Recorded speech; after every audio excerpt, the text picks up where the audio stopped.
কতদিন ভাবে ফুল উড়ে যাব কবে, যেথা খুশি সেথা যাব ভারী মজা হবে।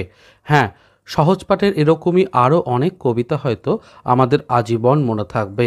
সহজ পাঠ রবীন্দ্রনাথ ঠাকুরের এমন এক সৃষ্টি যা আমাদের স্মৃতির আঙিনাতে চিরকাল রয়ে যাবে অমলিন।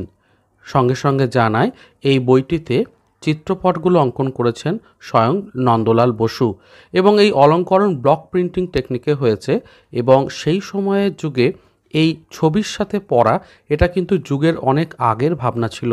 আজকেও কিন্তু আমরা বইয়ের প্রতিটা অংশে ছবি রাখতে দেখতে পাই, কারণ এই ভাবনাটা শিশু মনে বেশি প্রথিত হয় যখন ছবি থাকে এবং তার পাশে পড়ার এলিমেন্টগুলো থাকে। শিশুদের যে সমস্ত প্রাইমার বা ছোটদের অ আ ক খ বই, তাদের মধ্যে অবশ্যই সহজপাঠ উল্লেখযোগ্য। এই স্মৃতি কিন্তু আমাদের সকলের মনেই রয়েছে।